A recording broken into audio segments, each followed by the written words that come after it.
Боловсрол соёл шинжилгээ ухаан спортын яам. Боловсрол телевиз хамтран үзүүлж байна.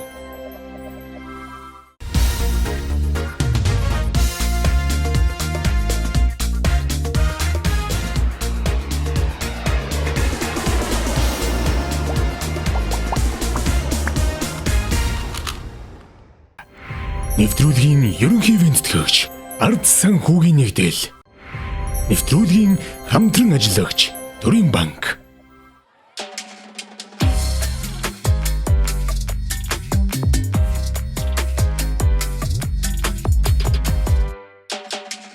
Самбайцгааны үзэгчдээ боловсрол телевиз, боловсрол соёл шинжилгээ ухааны спортын яамтай хамтран та бүхэндээ өргөж байгаа бие багш нэвтрүүлгийн 14 дахь дугаар гэхэд бэлэн болсон байна. Хэд бол хүмүүсийн харилцааны гол хэрэглүүр байхаас гадна хүүхдийн хөгжил боловсрол чухал нөлөө үзүүлдэг. Харин хүүхдийг хэл ярианы зөв чадвартай болгоход багш зөвхөн нөлөөлөө зогсохгүй эцэг эхчүүд бидний нөлөө маш чухал юм а. Ингээд нэвтрүүлгээ эхлүүлцгээе. Нэвтрүүлгийн хамтран ажиллагч илүү хурдан, илүү шуурхай Гялс банк үйлчилгээ.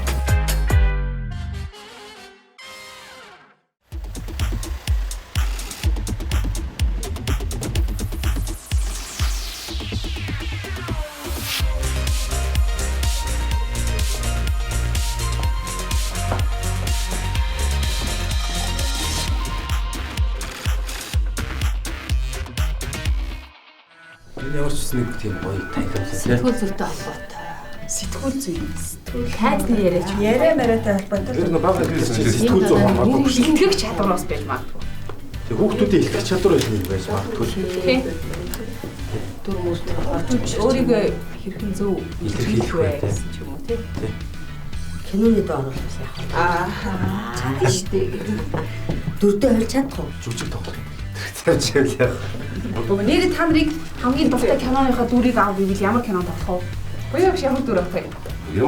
Ямар ч яах. Ямарыг ч өгтэй. Араа биш яах. Ямар ч дүр тоо.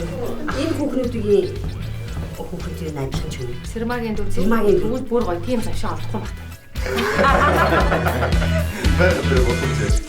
Багшаараа хүлээнгээ хоорондоо чөлөөт ярилцлага хийсэн. Манайхан янз янзын бодолтой байдгийн юм. Зарим нь хатан болно гэж юм, түүхэн дүрд тоглоно гэж юм.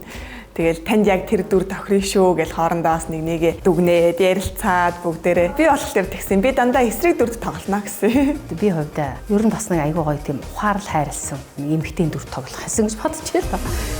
Манай дүр тоглох. Би хаа. Би том бохин бол ёо. Би зүгээр онцгийн дүрэн дээр. Арай яг нь боллаас гэж сууж байсан дээр юм шиг. Там тэр зовж. Маш яг зөв юм байна. Бид яг нэг телевизийн сургууль дээр ирээд хүүхдийн ярианы чадварыг хөгжүүлсэн иймэрхүү даалгавар байж магадгүй таамаглажсэн. Тэгээ яриа маань яг хөгжилтэй байдлаар үргэлжлээл жүжиг мүжиг болол кино маань тоглох гэдэг. Ингээд цаашаа өргөжсөн тиймэрхүү. Тэтгэгч чадвар матар тийм яриа талил юм байх ахлаж байна. Киноны дуу оруулал яах вэ? Яриад тэгээд би энийг одоо ямар дүр тохирох уу гэж бас хөөрхөн ярилцаад хөгжилтөй суусан. За сайн байцгаана уу багш нараа.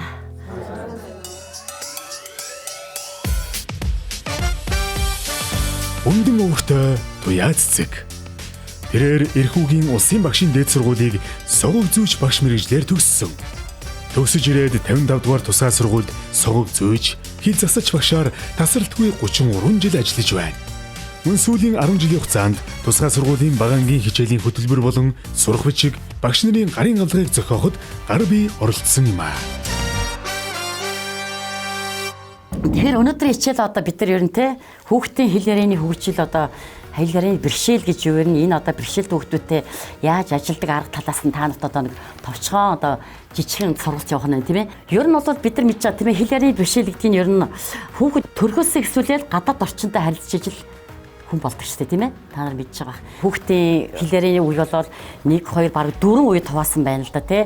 0-оос 1 нас хүртэл 1-ээс 3 нас хамгийн хүний идэвхтэй хэл ярианы хөгжил нь 1-ээс 3 нас байгаа. За 3 дахь үе болохоор 3-аас 7 нас. За энэ болохоор яг нөгөө бидний цэцэрлэг сургуулийн жинхэнэ энэ 4-р үе нь 7-оос 17 нас буюу хэл ярианы хөгжлийн алимаг ямар ч ухамсартайгаар эзэмших явдал. Онлын үднээс нь аваад үзэх юм бол хэл ярианы бэрхшээл гэдэг нь өвийн тусламжтай харилцах харилцааны алдагдал юм а гэж бид нар үздэг. За ингээд ямар онцлогтой байдгийм бэ гэхээр Нэгэн дүүссэн бол энэ бол аяндаа ерөөсөө арилдаггүй. Заавал харин тусгай одоо аргаар хичээлийн явцад арилдаг. Хэл яриад ингээд хүүхдэд ингээд үүссэн ийм одоо бэрхшээл нь цаашдаа түүний хөгжилд яг сөргөөр нөлөөлдөг шүү дээ тийм ээ. Та нар бол мэдж байгаа хөгжлийн саатуулдаг, хүүхдүүдээс ичдэг, зовдог тийм ээ. Орчиндөө харьцдаггүй. Тэгэл гэх мэтэр ээр хүүхдүүд ямар хэцүү байдаг вүлээ. Ийм одоо бэрхшээлүүдийг дагуулж ирдэг гэдэг тийм ээ. Энэ удаагийн даалгаврыг бид нар яг гаднаас ирээлнэ сургуулийн хаягнаас эхлээл яагаад чи урлагтай холбоол явцсан. Гэтэл арай өөр байлаа. Хичээлийн үед бид нар яг хүүхэд өөрийгөө илэрхийлэх чадварын талаар, тэрийг хөгжүүлэх талаар сургалт байгаа болов гэж таамаглаж исэн бүгдээрээ. Энэ бол яг хүүхдүүдийн хувьд бол маш тулгамдж байгаа асуудлуудын нэг. За хэл ярианы бэрхшээлийг одоо ангилдаг юм л да. Дуу хоолой өнгөний өөрчлөлтөө хүүхдүүд энэ одоо маш тийм бүдүүн хоолоор ярьдаг. Тийм эмэгтэй хүүхдүүд мөртлөө. Тэгээ тэрнээс бас ичээ дуурдаггүй байна. Хэл ярианы хурдны эмгэг хурд гэхээр маш хурд гэдэг ойлгохдохгүй ярьдаг. Эсвэл маш удаа ярьдаг гэсэн ингээд юу ярьж ярих гэдэг нь мэддэхгүй ингээл тийм. Ингээд энэ бол темпний алдагдал. За авиан дуудлан гимсог гэж 5 дугаарт нь тийм ээ.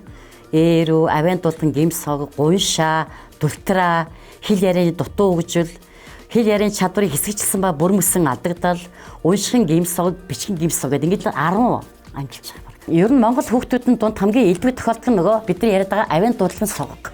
Авиан дуудлан сог нөгөө сэгсэн, шигсэн, шүгсэн тий нөгөө эр аваа хамгийн их элдвэр тохиолддог бэрхшээл нь. Яг ингээ гэр бүл нийгмийн орчин бас их нөлөөлнө.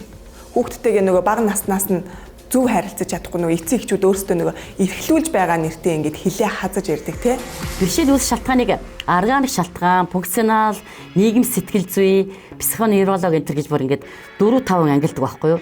Органик шалтгаан гэхээр одоо жишээлбэл ургийн хөгжлийн төрөлтөөр, төрөлсний дараах үедх уур тархины дутуу хөгжил, гэмтэл, хэл ярианы захын эд эрхтний гараг гэмтэл, сонсох эрхтний гэмтэл, өгүүл хэрэгтэй бүтцийн одоо өөрчлөлтүүд тагнаа одоо цоорол, уруулын сэтэрхий, шүдний хазалтын гажиг те өшөө одоо нөгөө хэлний хөвчөдөг штэ тэр ингээд маш богинохон байх.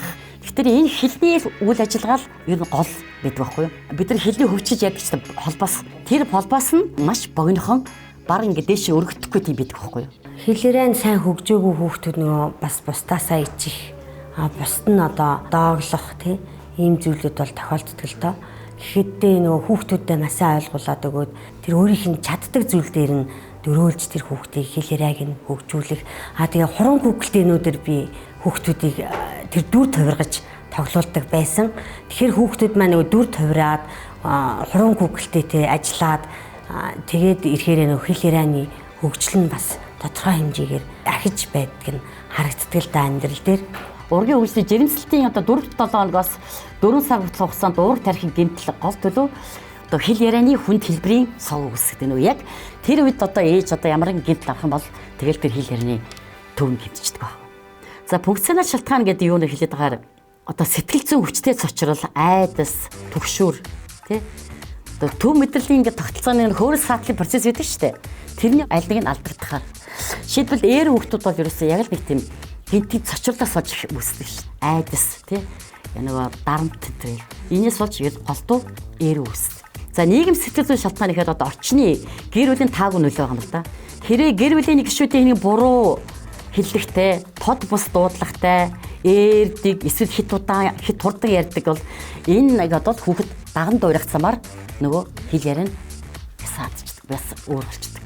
Одоо бас сүүлийн үед нөгөө гадаад хэл сурчаад монгол хэлээр ярьж чадахгүй тий. Энэ одоо бас л нэг л бэрхшээл болчиход байгаа шүү дээ. Хит хүүхдтэйгээ харилцахгүй.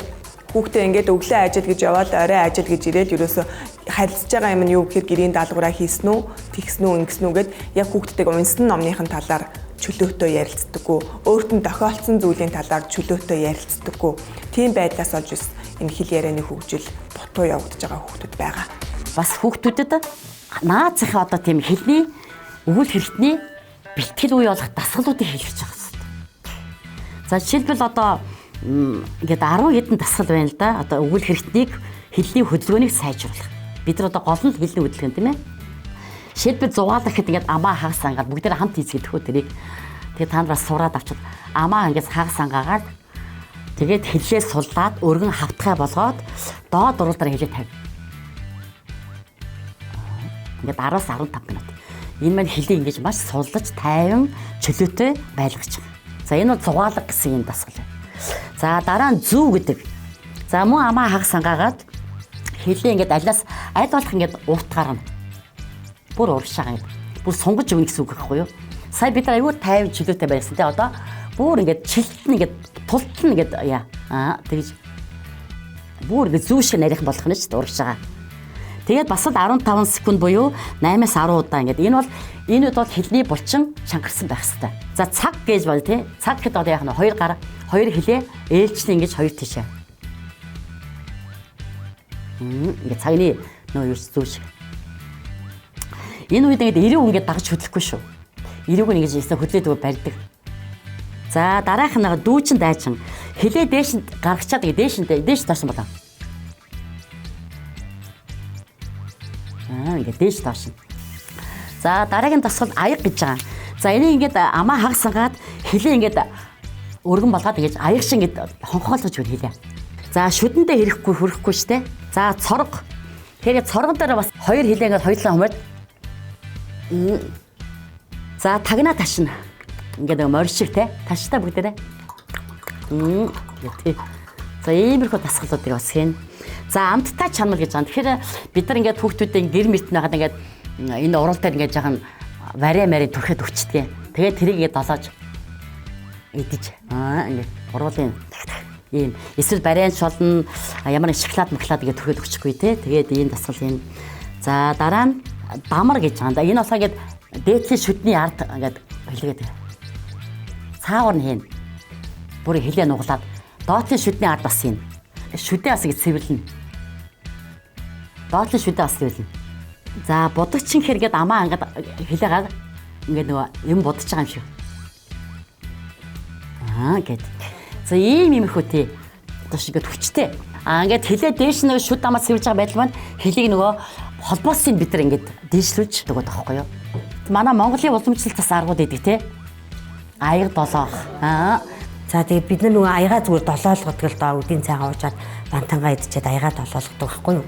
Тэр би болохоор зүгээр за хоолойны мах ургадаг хоолойн цайн гэж үзээд байдаг байсан чинь хэлний одоо дасгалуудад маш сайн нөлөөтэй байдгийг мэдэж авлаа.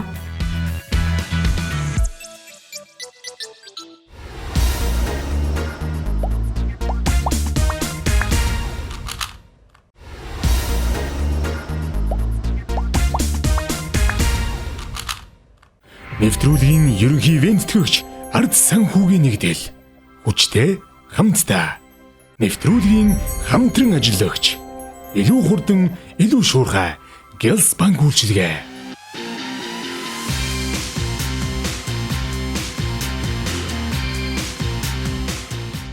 Асуулт. Ана нэг багшийн хүүхд болохоор нөгөө гинт цочролд ороод халуун юм түлэгдээд гинт eerүү болсон байгаа.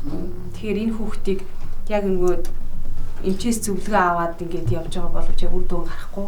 Тэгэхээр юм гинтийн цочролд орж eerүү болсон хүүхдэд авах арга хэмжээнүүд юу гэдэг юм бол? Eerэг бол судлах бүр ингээд энэ дээр онцлог шинжин байна. Eerүү хүүхдүүдээ одоо жишээлбэл ямар хэлбэртэй байгаа те.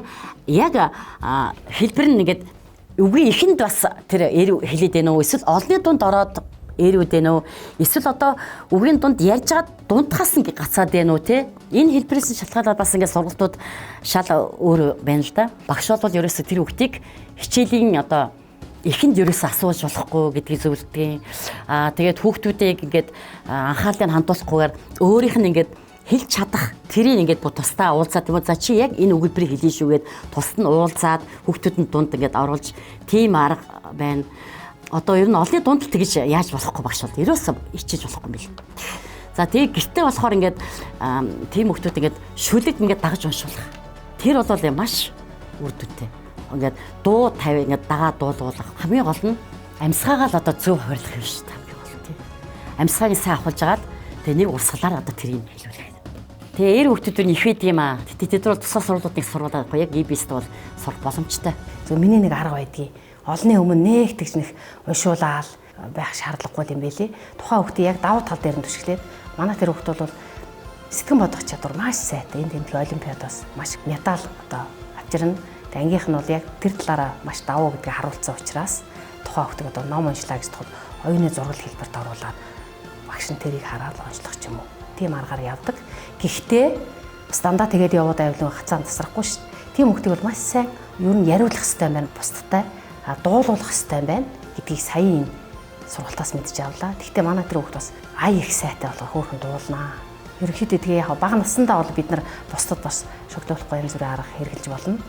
Сүр наснд нь ингээд өөр анги шилжээ ороход нь тухайн ангийн багш нарт бас зөвлөгөө өгч хамтарч ажилламаар юм шиг санагдлаа. Тэгэхээр ийм хүүхдүүд болохоор бид нар хамгийн ихээс судлан л да.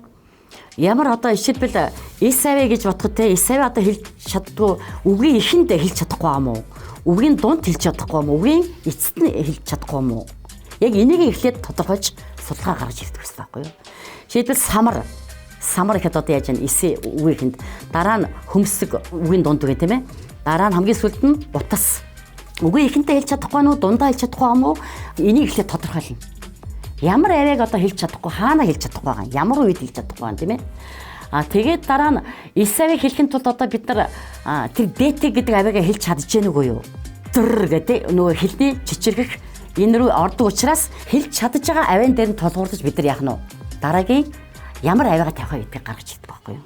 Тэгэхээр л бид нар одоо ер нь мэрэгжлийн тийм хэл засалч нар юм одоо өөрсдөө ямар авийн ямар үед хэлдэг ямар авийг бид нар одоо хэлж чадж байгаад тулгуурлаж дараагийн авигаа одоо засаж хэлж байгаа гэдгийг энд гаргаж ирэх хэрэгтэй.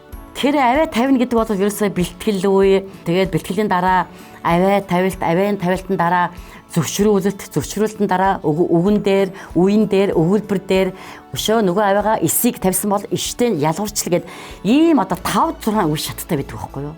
За энэ хэл яриаг зөвшөөрөх одоо эс авиаг ишээр солих ч юм уу, дитийг солих энэ тохиолдлууд бол хүүхэд болгонд байдаг л да. За тэгээ нөгөө шүд унахт нөгөө суугшин сэгсэн авиагаа хэлж чадахгүй байх гэх мэтчил ингээд байдаг. Авийн дуудлага буруу дууддаг энийг одоо бүр бэлтгэл үеэс нь эхлээд явах хэрэгтэй байна. Сургуулийн төвшөнд бол гэхдээ гэрийн төвшөнд багш эцэг их тэгээд цэцэрлэгийн багш нар хоорондоо хамтраад бүр орхосны өмнө хүүхдээ уншилчих хэрэгтэй байна. Тэгээд одоо яг авиагаа таниулж явцдаа сая одоо сургалтаас мэдэж авсан тэр онлын арга маш сайн хэрэглэх нь зөв юм байна гэдгийг л мэдэж авлаа. Авиа сонсгол хөгжүүлэх дасгалыг л их сайн игээд багаас нь хүүхдүүтэй ягаад гэвэл тэр дэтэйг бол ялгаж чадна. Одоо байгалийн чимээ, дуу чимээ, салхи шуурга тэгээд амтны авиаг ялгаж гэнэ үү? Одоо энийг хэд тогсч जैन хариу үйлдэл үзүүлж чадж гэнэ үү те? Авиа сонсгол хөгжүүлэх хэрэгсэн. Тэгээд авиа сонсгол хөгжүүлсийн дараа бид нар одоо яах нь нөгөө дэ авиагаа тавих нөгөө би хэлсэн шүү дээ бэлтгэл үе, авиа тавих арга. Тэгээд авиа тавьсан дараа ялгуурчлал, зөвшөөрүүлэлт гэх те ийм тестраалаар ингэ тавьж байна. Ийм өгүүл хэрэгтний байршлаар нь ингээл хүүхд. Тий. Тэгээд одоо Д авийг тавихын тулд бид нар ямар одоо энэ хэлний дасгал байх юм? Уруул нь ямар хэлний дасгал байгаа? Саяны бидний дасгалдаас аль нэг гэдэг бид нар ингээд номон дээр бүгдийг ингээд бичээд одоо гарын болгоолоо гаргацсан байгаа л да. Хэл ярианы бэрхшээл гэдэг бол манай ангид ч гэсэн яг ярьж байхдаа удаан зогсолт хийж байгаа дараагийнх нь үг нь орж ирдэг. Айлсвал нөгөө авиаг буруу сонссноосоо болоод цээжж бичгтээ дандаа дэтэг, зээцэг, эс ишийг андуурж сольж бичдэг тийм хүүхдүүд бас байдаг. Дараа нь бол эсавыг тавихтаа одоо тийм үйл хэрэгтэн ямар байшилтай байх юм бэ? Уруул инээсгэсэн байдалтай эс хэлний үзүүр доод шүдний ард тийм багаз хэлээд үстэй та нар дунд хэсэгт нь яламгүй хотоод нь. За хэлний дундуур ховил гарч үгээр агаар урсгал нэгэд амьсгал гарч байна. Зөөлөн тагнаа дээш өргөднө. Цаана бас. За дууны хөвч ажиллахгүй энэ үед. Салхины одоо эсрэг чимээтэй л адилхан бид нар одоо яах нь дуурхан гэдэг л ойлгох хэрэгтэй. Энэ үед бид нар одоо хэл тийм байна, саний хэлдэг тийм ээ, уруул тийм байна, тийм ховил үүссэн амьсгал гарахгүй, дууны хөвч тэгнэ гэсэн. Эдрийг одоо эрүүл хөвтөж сайн тогтоод аав штэ тийм ээ, ингэ сайн. Хэрэг одоо эсавэ гэд хэлүүл сургасан дараа нөгөө битүү үеинд оруулна. Ус, үс, ас, ос энэ гэл те.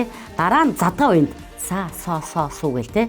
Гуравдугаарт нь үгийн ихэнд сам гэл те. Дөрөвдүгээрт нь үгийн дунд асар, осор, үсэр энэ гэл те. Үгийн адагт ойролцоо нөгөө дуудлагатай авиатай сал, шал, сар, шар энэ те. Иштэйг ингээд харьцуулж авийн дуудлага зөвшөөрөлт ажиллах гэдэг. Тэгээд хамгийн сүүлд нь өгүүлбэрт сонин, сандаг, сонин уншин энэ. Ийм дисралаар явагдана. Тэгээд тэр хүүхдийн нөгөө хүлээж авч байгаа чадвараас бас шалтгаална. Тэр өгүүл хэрэгтний бүтцийн аль зэрэг гэмтлээ шалтгаална гэх мэт юм. Маш шалтгаалаад байна. Тий шүд байна уу? Тий шүд нь ямар байна? Наан цаана ургацсан. Тэгээд нөгөө эрүүн ингээд бас доош гарсан прогены гэдэг дээдлийн шүд нь ингээд доотоо даваад гарсан прогнати энэ төр гээл те. Гэх мэт юм аа. Энэ бид нар одоо энэ ярьж байгаа өгүүл хэрэгтний бүтцчил их зөв, бэжжил их зөв тод ярих ястай юм байл л те. Уруулын гэвэл хийж чадахгүй хүмүүс байгаад байдаг л та. Им үү? Им мэн. Тэр бол их ховор штэ. Хамгийн одоо элбэг хотон тэр эсэж өрөл байгаа байхгүй юу? Тэр хүмүүс бүгдээрээ уруулын хэсгийг хийж чадна. За ер нь бас хэл ярианы бэрхшээлтэй хүмүүс байдаг ч нөгөө авиа сэлгэж хилдэг хүмүүс бол цээжчгтэр маш их алддаг. За яруу гацаад хүмүүс бол нөгөө унссан зүйлийнхаа утгыг бусдад илэрхийлж ярих таа ч юм уу эсвэл арай нэг жоохон уншлагын хурдыг ахиулахын тулд нөгөө минутаар унших явцдаа ингээд гацаад чаддаггүй. Яг ингээд хэл ярианы хөгжил бусдаасаа ингээд ялгаатай байгаа хүүхэд ингээд үгийн утгыг мэддэггүй. Үгийн утга мэдхгүйгээсээ болоод нөгөө зохион бичих чадвар нь маш сул болдог. Бүтэн өгүүлбэрээр ярих гэдэг зүйл маань багаасаа айгу дутмаг муу болцсон учраас хүүхдүүдийн үг ярианы баялагч гэсэн юм байна.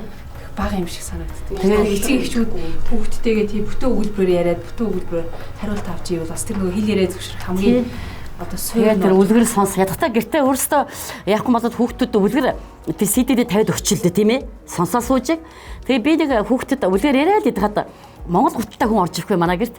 Тэсэн чи тэр хүүхэд гэж байгаа эмээ энэ нисдэг гутал мөн үү гэж асууж байгаа юм чи нөгөө тэгэж үлгэр яриад бүр ингээд итгээд гутлыг хүртэл төсөөлөх байдал тийм. Тэгэхээр би бас эсэг хүчүүдэд та нар өөрсдөө ингээд ярьж чадахгүй бол ятаа CD тавиад өгөлдөө. Хадуур өчнөө үлгэр эсвэл нөгөө энэ нийтэс татал тий компьютер тавиад өгөлдөө сонсголтоо гэдэг тэгж хэсэг үлдэх. Тэгээ нөгөө төрхийн хүндрэлээс үүссэн саажилттай хүүхэд. Тэгэл яг ингээд олдмол учраас одоо яг ингээд 7-8 настаас нь засахад бас багшийн хувьд бол жоохон хүндрэлтэй л байдаг. Тэгэхээр тэр бүр багаас нь ингээд ч юм уу ядаж эцэгтэн зөвлөгөө өгөхгүй тий бас одоо тий ажиллах багш. Гэтэ бас хөөрхөн сайжраал байгаа л да. Яг хүүхдүүдтэй ингээд их ярилцаад одоо энэ хүүхдүүд том болох тусмаа улам ичин дууга хураан тий. Тэгэл одоо нөгөө яг нөгөө тийм бүрхэг хичээлдээ муудах шалтгаанаас яг юм болчих шүү дээ. Гэхдээ оюуны бэрхшээл манай жишээлбэл нэг ангид болоод 10 хүүхэд байхад хөнгөн хүнд 3 янз бүр хэлбэртэй байгаад тэр хөнгөнөөсөө бас хүнд сураад байгаа байхгүй юу? Бас дотор интеграц бас нөгөө тэр чанар чи явагдаад идэх юм билээ л. Бас би тийм онцлогтой тусаас дотроо. Эбэс бол бүр илүү гоё. Хэрвээ тэр хүүхэд танаа ангид ороод ирвэл та нараас та үлгэгдэж аваад нөгөө сайхан сургаал багаас нэг тийм сайхан үзэл оруулах. Цэцэрлэгээс л эхлэх хэрэгтэй. Та нар тэгээд тэрийг өргөжлүүлэх хэрэгтэй. Ер нь бол ердийн сургууль бас юм хэл ярианы бэрхшээлтэй хүүхдүүд орж ирдэг л дээ. Гэхдээ хэл ярианы бэрхшээл нь дотроос 3 янз байдаг юм байна. Хүнд, хөнгөн, хүндөвтэргээд тэгээ маш тийм хүнд хүүхдүүд бол хараахан арай байхгүй. Ер нь хөнгөн хэлбэрийн бас булчингийн жоохон сулралтай ч үг авиа сэлгэж хилдэг ч юм уу ээрөө гацаад хүүхдүүд бол жирийн хүүхдүүдэнд бол элбэг тохиолдог. Бид нар тэгэл сургалтынхаа аргаа хэрэглээл тухайн хүүхдээр ажиллаад явдаг. За ингээд өнөөдрийн хичээл маань ингээд ерөнхийдөө товчхон боловч та нарт тодорхой ойлголт өгсөн байх гэж болж байна. Өнөөдрийн хичээлгээд дууслаа. Тэгэхээр та бүхэн өнөөдрийн миний хичээл заасан гэж амьдралдаа бас багш чулуу хэрэгжүүлээрэй гэж хүсье да. Ингээд та бүхэнд цаашдын ажилтан сайн сайхныг хүсье да. Энэ өнөөдрийн хичээл бол яг өнөр хэрэгтэй л дээ. Яг тэгэхээр өнөөдөр хэл ярианы бэрхшээлтэй хүүхдүүд ялгаатай хөгжилтэй ч гэж яриад байгаа. Энэ хүүхдүүд маань сургуульд орж ирж байгаа. Энэ дээр бас багш нар анхаарч зөв арга зүгээр явахгүй бас аль болох баг дээр нэг засах хэрэгтэй байлаа шүү дээ. Бид нарт ингээд ангид орж ирж байгаа хүүхдүүд бэрхшээлтэй хүүхд гэхэд ер нь төлхөл хэл ярианы бэрхшээл давмгай байдаг тий. Тэгэхээр өнөөдөр бас нэлийн чухал хичээл орлоо. Ер нь авиагаа яг маш нарийн юм байна. Нэлээ олон хүүхдүүд шүү бас авиагаа. Авиа нөгөө сольж хэлдэг. Авиагаа сэлгэж хэлдэг. Авианы гажигдэх шүү. Тэрийг бол бид нар одоо бүр бэлтгэл үеэс нь тэгээд нөгөө авиа таниулах гад яг энэ багшаа сая заасан тэр шатлаар бас ингэ явах юм биш шүү дээ. Яг бид нар явуулдаг л да тийм ээ. Гэтэ ерөнхийдөө хүүхдүүдэд бол одоо хаашtaal боломжийн бүгдийн хэл ярианы бэрхшээл хүүхдүүдийн явчихна гэдэг утгаар л ханддаг. Тэрийг зүгээр эрүүл хүүхдээ хийсэн ч гэсэн энэ асуудал явуулах. хийж явах гэж юм лүү юм байна. Одоо тэр зөвшөөрөх өгнүүд тэд нэр айгүй чухал бас нөгөө хэрэгтэй. Өглөөдийн тэр нарийн сайн мэдж аваад хэлж юм. Өөрөөсөө талент харж багш нар өөрөөсөө хийж сурчаад хүүхдүүдэд зааж өгöd тий. Хэлрээний гажиг засах тий. Тийм одоо мастер класс орлоо. Хэдхэн одоо яг сургалт одоо хүндрэлтэй хүүхдүүдийн сургалт хараадаг юм ном биш тий. Бас нэг хэрэгтэй болгоомжмоор юм байна. Ном бол хүртээмжтэй баймаар. Яа бүр багшийн ширээний ном байна шүү. Бүр цахим хэлбэрээр ч оруулсан болно шүү тий. Яг хэлвэл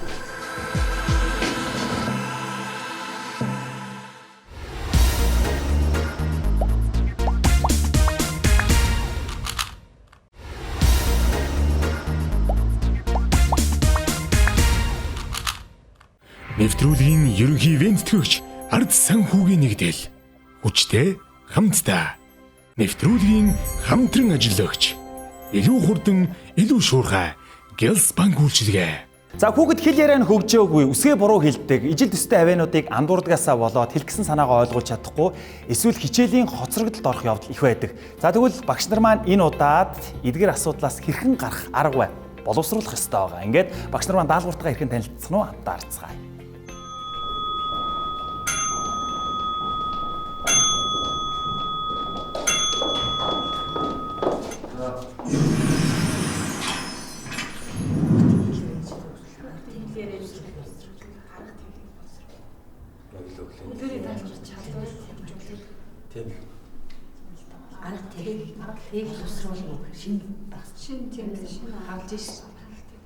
Даалгавраа хүлээж авлаа. Тэгээд ямар ч гэсэн өөрийнхөө ажил дээр хийдэг туршлагаасаа илүү яриул хүнд ойлгомжтой бөгөөд хүнд хүрэх нь арай илүү юм болов уу гэж одоохондоо бодогдож байна. Гэхдээ хийж үзэхээр одоо чам яахыг сайн мэдэхгүй байна. Ер нь бол даалгаврын сэдэв маань маш өргөн хүрээтэй сэдэв байна. Хэл яриаг яаж хөгжүүлэх гэж үгүй мэмэрхүү арай тийм деталь байдлаар авч үзээл гэж бодож байна. Нилээ их судалж үзэж байж л тэгэл яг нэг гол чиглэлээ олоод тэрнийхээ дагуу бэлтий гэсэн бодолтой байна. Өөчийн бичлэг биш болох гэдэг. Боловсрол өөр шинээр юм биш. Одоо нөгөө аймын биш юм дээ. Тэгээд өглөө энэ интернет биш бол авчлаа. Өөр яаж болох вэ? Одоо нөгөө тийш нөгөө шинэ болчихсон. Шинэ болно. Бүр 3 настай хүүхдээс хийж болно шүү дээ. Тэ? Яа. Бид нар ч багагийн хүүхдүүдтэй ажиллаж юм чинь. Болно шүү дээ. 3 настай хүүхдүүд зориулсан гэж байна. Гэхдээ яг тэгж харж хэлээ чадварыг хөгжүүлэх гэж байна. Хэл яриад чадвар ч тийм бүр яг хэлээр чадвар зөвлөх гэдэг шүү дээ.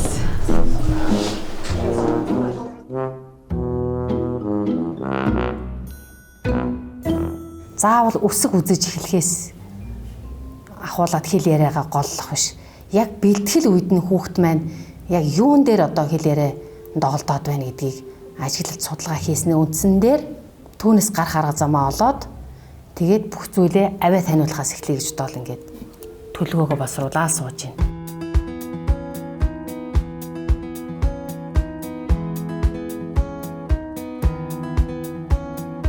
За урд нь бүгд багаараа хамтраад багийн гишүүд бүгд санаа бодлоо хэлээд ингээд нэгэн зүйл дээр төвлөрж ажиллаж байсан бол одоо 2 дахь удаага бол ганцаараа би тааж ажиллаж байна.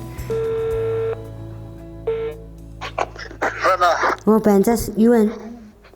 Сайн юу вэ? Сайн байна уу гшаа? Нэг ээжийнхээ нөгөө арын шкаф биш үү? Сандлын ар. За тий. За тэнд нөгөө хуран куклэнтүүд байгаа байхгүй юу? Аха. Ээж нөгөө даалгавар авцсан. Тэгээд тэр нөгөө хуран куклдээс нэг хайтаахаа нэг хоёрыг аваад ирэх боломж байна уу? Тэгээд өнөөдрийн даалгавар болохоор нөгөө хүүхдийн хэл ярианы чадварыг хөгжүүлэх арга техник боловсруулна гэсэн тийм сэдвтэй даалгавар ирсэн. За би эхлээд ер нь уламжлалт аргатайгаа холбоод нөгөө төргийн хэллэгтэйгээ холбох. За хүүхдүүдийн аягүйх алдаж хэлдэг нөгөө авиа сольж хэлдэг, сэлгэж хэлдэг авианууд байдаг. Ч гэдэг. ДТ ч юм уу те иш энтер гэсэн ойролцоод дуудлагатай авиануудыг бол буруу дуудах, хэлэх, бичих тийм алдаа дутагдлууд бол гардаг. За тэрнээс гадна ер нь хүүхдээ ер нь бэлтгэл үеэс нэхлээл судлаад хэл ярианых нь чадварыг хөгжүүлэх хэрэгтэй байна гэдгийг л Яг бодоод сууж ин яг бэлтгэл үеэс нь. Ерөнхийдөө бага насны хүүхэд бол зургийг харж ярих аюу дуртай байдаг. Жишээлх юм бол 1-р ангийн хүүхэд болохоор нөгөө орчин өөрчлөгдөд олон хүүхдүүдтэй нэг ангид ороод ирэхээр ярих чадвар нь сулардаг тийм явдал байдаг. Тэгэхээр тийм хүүхдүүдтэй болохоор өөрсдийнх нь гэр бүлийн зургийг харуулж яриулах юм бол илүү ярьдаг. Хэдийгээр яг За орой л одоо энэ хүүсийн байранд л байж штэ. Тэгэхээр орой авчираад өгчүүл сайн байна. Тэгээ хоёрыг л аваад ир. Тэгээ маш өргөн хүрээтэй сэдв учраас тэгээд нэлээ их судалж үзэж байж л тэгэл яг нэг гол чиглэлээ олоод тэрнийхээ дагуу бэлтий гэсэн бодолтой байна.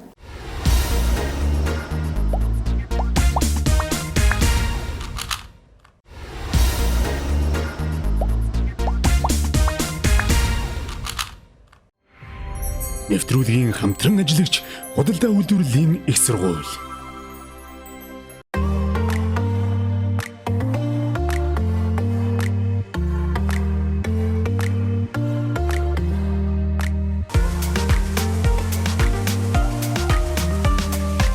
Би хүүхдүүдээр шүлгэн дээр бас их ажиллаулдаг. Шүлэг юм уу одоо дуу уншуулчаад тэрэндээ таарсан хөөрхөн зураг зуруулаад нөгөөдхөр нь бас яриулт. Би бол одоо ерөнхийдөө нэг иймэрхүү л арга байлаа. Тэгээд шүлгээр бас хүүхдүүдийг бас хөгжүүлэх боломж байдаг. Тийм учраас оос хүндийн одоо шүлгийн номын төврийг бас авчруулж агаад Хүүхэд ингэж ярьдаг гэдэг нэг тийм хүүхдийн хэл ярианы чадварыг нэмэгдүүлэх авиан дуудлагын талаар тийм ном байдаг. Тэр номыг л яаж олох вэ гэж бодож байна. Тэгээ сая аз сурын номын жигсаалт руу ороод харсан чинь байхгүй юм шиг байна. Тэгэхээр энэ ном л надад хамгийн их чухал хэрэгтэй байна. Ер нь бол хүүхдүүдийг бага анги гэдэг утгаараа бага насны хүүхдүүдийг нэг тоглоомын аргаар хөгжүүлвэл илүү үр дүнтэй байдаг гэдэг нэг тоглоомын аргаар хэл ярианых нь чадварыг хөгжүүлчих тийм ямар арга боловсруулж болох уу гэд судалгаа хийгээд л сууж байна. За би энэ болохоор 1-р ангид дааж авч явах манай ангид хэл ярианы бэрхшээлтэй нэг хүүхэд элсэж орж ирсэн. Тэгээ тэр хүүхдтэйгээ ажиллах ганцаарчилсан төлөвлөгөө гаргаад тэрнийхээ дагуу ажиллаад бас тодорхой үр дүнд хүрсэн байгаа. Ер нь бол надад тийм хүүхд нэг таарч байгаа. За нэлээ ээр ухацаа хүүхдийг болохоор оюуны зураглал дээр хамтарч ажилладаг. За тэгээ тэр хүүхдтэй бас их ярих хичээдэг. Тэр аргануудаа тэгэл ингээд босронгуй болгоод явна даа л гэж бодож байна. Тэгээ одоо сүүлийн үед ингээд ажиглаад байхад манай эцэг эхчүүд маань нөгөө хүүхдтэйгээ бүрэн өгүүлбэрээр ярьдаг. Олон хүүхдүүд маань гадаадд байж байгаад Монголд ирдэг ч юм уу эсвэл одоо аав ээж нь одоо харилцахгүй байгаад байдаг ч юм уу иймэрхүү асуудлууд аюу их байгаа. Чи хоолоо идсэн үү? Идсэн. Одоо ийм жишээний хариулт өгөх жишээ. Ингээд байхаар нөгөө хүүхдийн орчинд яг бүтэн өгүүлбэрээр хүн ярьж харьцахгүй байгаа болохоор хүүхдийн нөгөө ярианы үгийн баялаг цөөрдөг. Их завгүй хүмүүс л бид болоод байгаа ш нийгэмд. Тэгэл хүүхдүүдтэйгээ харилцдаг уу? Хүүхдүүдтэйгээ харилцахгүй байх гэдэг бол өөрөө хэл ярианы үед асуудал хүүхдэд өөрөө үүсдэг.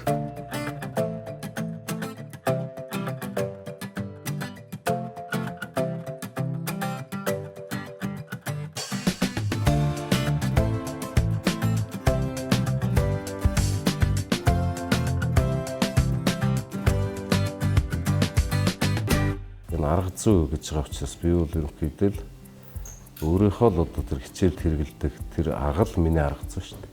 Би бол тэрийг л ярина л гэж одоо тэгж л тооцож төлөвлөсөн шүү дээ. Эхлээд бас нөгөө сэдвээ сонгож чадахгүй яг нэлээд бас эргэлзэж суулаа цагаа тэрэн дээр их алтлаа. Ямар ч байсан өөрийнхөө ажлын хийдэг арга барилал барьж авал илүү ойр бөгөөд хүмүүст бас багш нарт бас санаа болох юм болов гэдэг үднээс л авлаа. Нэрээ миний нөгөө ганц хэрэглээд үр дүнд хүрээд байгаа арга чинь. Анги ах тусмаа мэдээлэл цуглуулна, мэдээлэлээ боловсруулна, мэдээлэлээ солилцсон, илтгэх чадвар суралцсан. Энэ бол хэл яриа хөгжүүлэх ёстой. Маш чухал арга гэж миний хувьд боддог. Би бас нэг хүүхдүүдийн хэл ярианы чадварыг хөгжүүлэх чиглэлээр бас миний хувьд бол нэлээд их анхаарч ажилладаг. Тэр нь юу юм гэхээр дугуйлын хичээлүүлдэг. Яг 1-р ангиас нь эхлээд 1-р ангиас нь уран уншлагын дугуйлан буюу дээрэс нь хэл яриаг нь хөгжүүлэх дугуйлан явж агаад 4-р ангиас нь болохоор ардын аман зохиолоос суралцъя гэдэг дугуйлыг хичээлүүлдэг. Тэгэхээр энэ хоёр дугуйлангаа бас энэ даалгавар дээр хамтдагж оруулж өгнө гэсэн бодолтой байна. Тэгээ бас шүүгч нартай би бас энэ төргийн хэллэгийг ер нь орчин үед тийм хичээлд хэрэглэхдээ ер нь аль болох яаж хэрэглэх вэ гэдэгт бас нэг арга зүйг бас танилцуулъя гэж бодож байна. 1-2 дугаар ангийн ханд одоо нөгөө дүр тойрох, тоглох тэр зүйл дээр нөгөө хэл яриа хөгжүүлэх. Одоо 1-р ангийнхан ч гэдэг шүү дээ. За чи ямар сурч байна вэ гэхээр сайн. За чи өнөөдрийн хичээл ямар байсан бэ гэхээр гоё л гэдэг байхгүй юу? Ганцхан үгээр хариулдаг. Тэгэхээр зэрэг тэр хүүхдүүд маань ингээд дүрд ороод тоглоод яхаар бүтэн өгүүлбэрээр яриараа, бүтэн өгүүлбэрээр хариулаараа гэд дүрд орж тоглуулад хуран хүүхэлдээ гэр ажиллуулахаар сонирхлын татаж сэтэл тэмүүллийн л одоо татаад байгаа юм л да. Би ер нь бол ангитай яг хүүхдийг асуултаар хөгжүүлэе гэсэн. Яагаад гэсэн асуултаар хүүхдийн ярианы чадварыг хөгжүүлэе гэсэн тасгалыг айгүй их хийлгэдэг байхгүй юу? Нөгөө яагаад гэж асуугаад ахаар нөгөө хүүхдүүд яагаад гэдгийн учрыг олох гээд бүр илүү их юм сэтгэж ингэж гаргаж ярьж хэлэх гээд байдаг.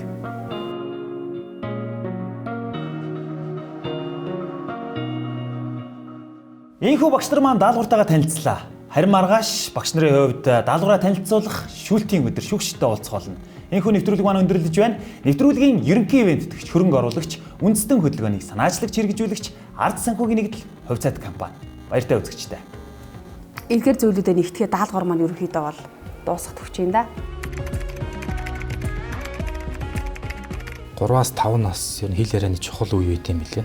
Тэгэхээр тэр чухал үеэс эхлээд ер нь суурийг яаж зөв тавих вэ гэдэг дээр эхэлж яриулаас ингэж бодогдлоо. Хүмүүс бас багш нарт бас санаа болох юм болов гэдэг үднээс л харлаа.